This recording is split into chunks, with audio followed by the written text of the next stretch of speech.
Que s'est-il passé au fond depuis le mois d'octobre dernier dans notre pays? Un mouvement inédit, le mouvement des Gilets jaunes, qui a dit sa colère, son inquiétude, qui a dit aussi son impatience que les choses changent plus vite, plus radicalement, et que le peuple français puisse avoir sa part de progrès dans un monde incertain et où, il faut bien le dire, il a eu le sentiment, durant plusieurs années, de plutôt subir des reculs. Aujourd'hui, l'ordre public doit revenir, avant tout, et avec lui l'indispensable concorde. Mais je ne veux pas que les dérives de quelques-uns occultent les justes revendications portées à l'origine de ce mouvement et profondément soutenues. C'est une question qui, depuis longtemps, travaille notre démocratie. Elle n'est pas négligeable. Et à juste titre, les gens qui votent blanc nous disent « je veux être entendu, je veux que ce soit pris en compte ». Est-ce qu'il faut lui donner une reconnaissance particulière? J'ai un moment été tenté par cette option, j'y ai beaucoup réfléchi et je ne la retiendrai pas. Je ne la retiendrai pas parce que, au fond, la crise de nos démocraties est aussi une crise d'efficacité et de capacité à prendre les décisions. Alors on peut avoir des projets dont aucun ne nous plaît totalement à une élection. Mais on doit choisir, parfois le moindre mal ou le mieux possible. Et ce choix est important. Parce que dans les moments difficiles de la démocratie, il faut prendre des options et il faut choisir. Et je sais une chose, c'est que quand on vit une période difficile, blanc, ça ne décide pas. Blanc, c'est l'agrégation des rejets, des refus. C'est trop facile. Moi, je veux bien être le candidat du blanc. On a toutes les voix dans la période que nous vivons. Mais blanc ne résoudra aucun problème. Et ce que je souhaite, c'est que, dans le cadre de notre réforme constitutionnelle, nous puissions aller plus loin sur le référendum d'initiative partagée qui a été créé il y a maintenant 11 ans dans notre Constitution, en simplifiant les règles, en permettant que l'initiative puisse venir de citoyens, 1 million de citoyens qui signeraient une pétition, et qu'elle puisse prospérer en projet de loi, et si elle n'était pas examinée par les assemblées, aller au référendum. Je crois que c'est une bonne voie qui respecte la démocratie représentative, mais qui permet à 1 million de citoyens qui se rassemblent de pousser le Parlement à discuter d'un texte ou bien d'aller au référendum. Il faut supprimer, entre autres, l'ENA. Mais pas pour se donner le plaisir de supprimer l'ENA, pour bâtir quelque chose qui fonctionne mieux, tel que je l'ai dit. Il faudra d'ailleurs sans doute garder les locaux, les agents qui y sont et qui sont d'excellente qualité et profondément engagés. Mais je ne crois pas, sur ce sujet, je ne crois pas du tout, en quelque sorte, au rafistolage, à la réforme un peu. Ça a déjà été tenté par à peu près tous mes prédécesseurs. On va changer le classement de sortie, on va changer... Non, si vous gardez les mêmes structures, les habitudes sont trop fortes, les habitudes sont là. Nous avons trop de monde à Paris. Et je l'ai souvent dit dans les débats, et on le perçoit, il y a trop de monde à Paris qui prend des décisions ou décide des règles, sans jamais voir les problèmes ou les gens, et il n'y a plus assez de monde sur le terrain à régler les problèmes concrets de nos concitoyens, de nos entreprises, de nos associations. Et donc je veux qu'on remette plus de fonctionnaires sur le terrain qui apportent des solutions, contrairement à la tendance depuis plusieurs décennies, et qu'on supprime plus de postes en administration centrale. Je souhaite que nous mettions fin au grand corps. Je pense que nous avons besoin de services d'excellence, de filières d'excellence. Nous n'avons plus besoin de protection à vie. Et elles ne correspondent plus à la capacité à attirer les talents ou même à les garder. Comme c'est une réforme pragmatique, elle sera évaluée en 2020 et nous regarderons son efficacité. Si elle n'est pas efficace, nous la corrigerons. Si elle est trop large, qu'elle a des effets pervers, ils seront corrigés. Mais je le dis très clairement, c'est une réforme pour produire, pas un cadeau pour les plus fortunés. Celles et ceux qui travaillent, qui payent l'impôt sur le revenu, ont été largement mis à contribution durant les dernières décennies. Je serai donc simple. Je ne veux pas de hausse d'impôts et je veux des baisses pour ceux qui travaillent en réduisant significativement l'impôt sur le revenu. Enfin, ces baisses, il faut expliquer comment on va les faire et comment on les finance. J'ai donc demandé au gouvernement de mettre en œuvre cette baisse d'impôts en la finançant par la suppression de certaines niches fiscales pour les entreprises, la nécessité de travailler davantage et des réductions de notre dépense publique. Nous pouvons faire aussi bien en dépensant moins et donc supprimer nombre d'organismes inutiles. Alors, nous pourrons rendre aux classes moyennes, très légitimement, ces parts de réforme. Dire que le travail paye, c'est aussi dire que le travail qui a été fait doit payer. Et là-dessus, je dois dire que les décisions que nous avons prises à l'automne, non seulement ont été mal comprises, elles ont été bien comprises, mais mal vécues. Elles ont été vues comme injustes et elles doivent donc être corrigées.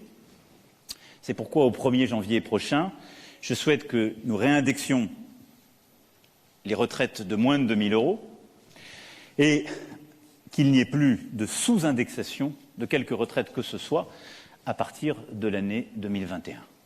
Je pense qu'il faut rebâtir cette clarté, cette lisibilité pour nos retraités. Je veux que ce qu'on appelle le minimum contributif, c'est-à-dire la retraite minimale qu'on touche quand on a travaillé durant sa vie, ce soit de 1 000 €.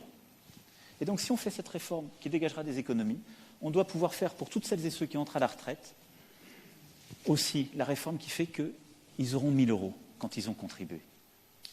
Parce que ça, c'est juste. Et c'est aussi ces situations criantes que j'ai entendues sur le terrain.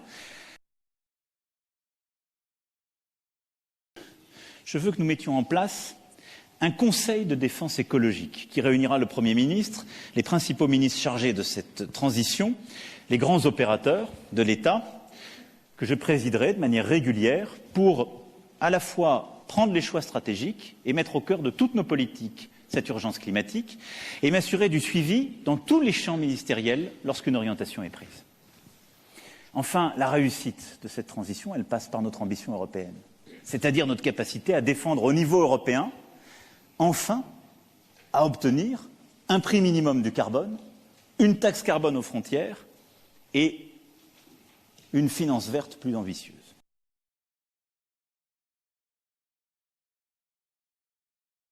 Aujourd'hui, nous ne devons pas nous masquer. Quand on parle de laïcité, on ne parle pas vraiment de laïcité. On parle du communautarisme qui s'est installé dans certains quartiers de la République. On parle d'une sécession qui s'est parfois sournoisement installée parce que la République avait déserté ou n'avait pas tenu ses promesses. On parle de gens qui, au nom d'une religion, poursuivent un projet politique, celui d'un islam politique, qui veut faire sécession avec notre République. Et là-dessus, j'ai demandé au gouvernement d'être intraitable.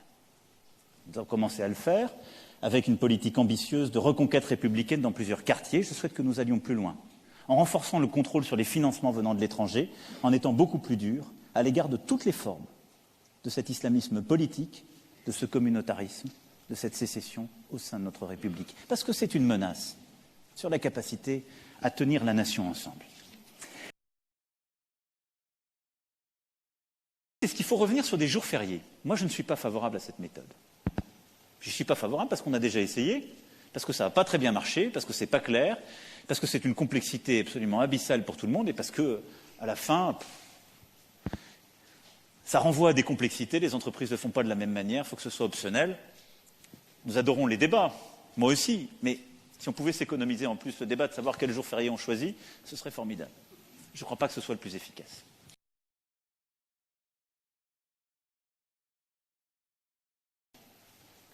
Est-ce qu'il faut reculer l'âge légal qui est aujourd'hui à 62 ans? Je ne crois pas. Je ne crois pas pour deux raisons.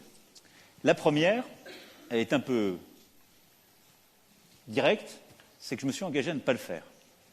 Puis la deuxième raison, c'est que tant qu'on n'a pas réglé le problème du chômage dans notre pays, franchement, ce serait assez hypocrite de décaler l'âge légal. Ce n'est pas l'âge légal qu'il faut bouger. Il faut inciter les gens à travailler plus longtemps, mais dans une option de libre choix. Voilà une option qui permet de dégager des économies pour réinvestir dans des baisses d'impôts.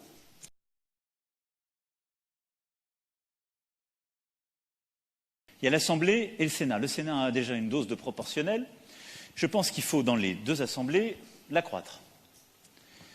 La créer pour l'Assemblée, l'accroître pour le Sénat. Moi, je suis favorable à ce que ce soit autour de 20%. Parce que je pense que c'est ce qui permet de représenter toutes les familles politiques sans créer des situations ingouvernables. Ensuite, pour les parlementaires, l'engagement que j'ai pris, c'est en effet une baisse de 30%. Je souhaite que la réforme constitutionnelle aboutisse. Et donc j'ai été attentif aux arguments aussi qui ont été tout particulièrement soulignés par le président du Sénat. On a eu beaucoup d'échanges. Et il a des arguments que j'entends, de ne pas avoir trop de départements qui n'auraient plus qu'un seul sénateur, de ne pas alimenter le sentiment qu'il puisse y avoir une distance avec le terrain. Si ce n'est pas exactement 30% et que c'est 25%, sincèrement, je n'en ferai pas un point de blocage.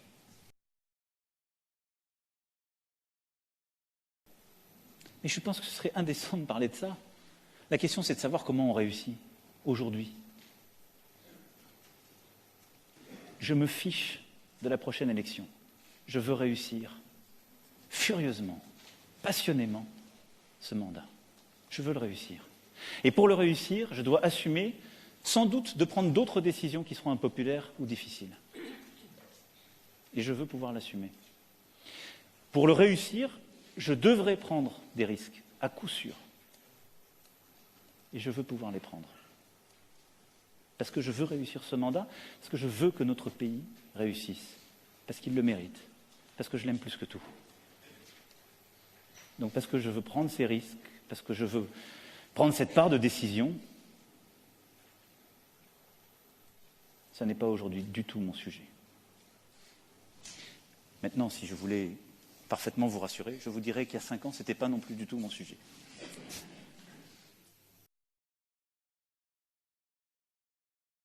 C'est trop facile de regretter. Est-ce que je pense qu'au moment où j'étais élu, connaissant ce jeune garçon qui avait vraiment du talent, qui s'était engagé dans ma campagne, qui avait son histoire, est-ce que je regrette de l'avoir embauché à l'Élysée? Non. Parce que je pense que c'était extrêmement cohérent avec les valeurs que je porte et avec ce que je veux que nous fassions. C'est sans doute pour ça que je lui en veux encore plus. Il a fait des fautes très graves. Laissait-on tout aujourd'hui? Je ne sais pas. Il a droit à la présomption d'innocence aussi, comme tout citoyen dans la République. Mais de ce fait, quoique n'ayant jamais été protégé par l'Élysée, qu'il a sanctionné, qu'il a ensuite licencié, et qu'il n'a jamais cherché à le protéger à l'égard de quelques services administratifs ou du grand public, il n'a pas donné une bonne image. Mais il n'y a jamais eu de prébende pour Alexandre Benalla à l'Élysée. Il n'a pas été protégé. Il n'a pas été protégé face à la justice, face aux médias. Donc je le regrette pour ça.